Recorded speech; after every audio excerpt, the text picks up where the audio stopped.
네, 이렇게 한덕수 총리 선고 내용에는 윤 대통령 선고 결과를 엿볼 수 있는 대목들이 있다는 분석이 나옵니다. 법조팀 박병현 기자와 좀 더 뜯어보겠습니다.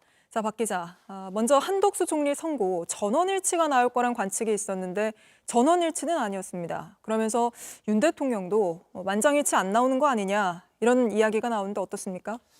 예단할 수는 없습니다. 일단 연이은 전원일치의 판정의 흐름이 깨진 건 맞습니다. 헌법재판소는 마은혁 재판관 미임명 사건, 그리고 감사원장 탄핵 사건과 검사 3명에 대한 탄핵 심판에서 모두 전원일치 결정을 내렸습니다. 네. 이 후폭풍을 고려해서 전원일치를 중시한다는 해석도 나왔습니다. 다만 한덕수 총리 사건에서 이 전원일치가 깨졌으니까 윤 대통령 선고도 전원일치가 안 될 것이다. 이렇게 직접 연결짓긴 어렵습니다.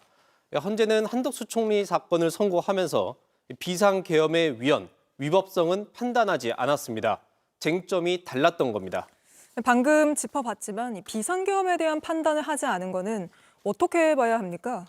먼저 결정문을 보면 이 되레 비상계엄과 관련해 최대한 언급을 자제하는 것으로 읽힙니다. 네. 윤 대통령 선고에 대한 예단을 피하려 한 것으로 해석이 됩니다.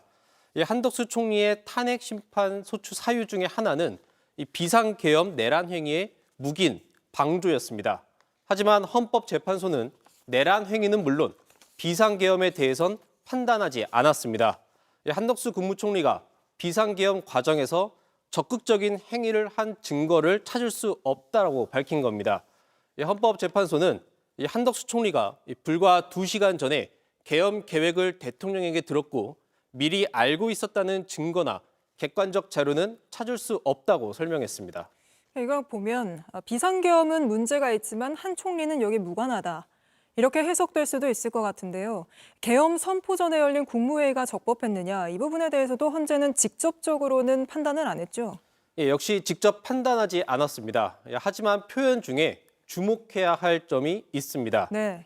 한덕수 국무총리가 국무위원회 의견을 듣고자 회의 소집을 건의한 사실은 인정된다면서도 이 비상계엄의 절차적 정당성을 위해 국무회의 소집을 건의하는 등 적극적으로 행위한 증거나 객관적 자료는 없다고 했습니다.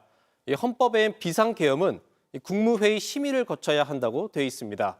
하지만 헌법재판소는 국무회의가 아닌 회의란 표현을 썼고 네. 한덕수 국무총리가 비상계엄 정당성을 위한 적극적인 행위를 하지 않았다고 설명을 했습니다. 헌법재판소는 비상계엄 선포 과정, 그러니까 국무회의 심의에 절차적 문제가 있었던 걸 암시한 것 아니냐는 해석이 나옵니다.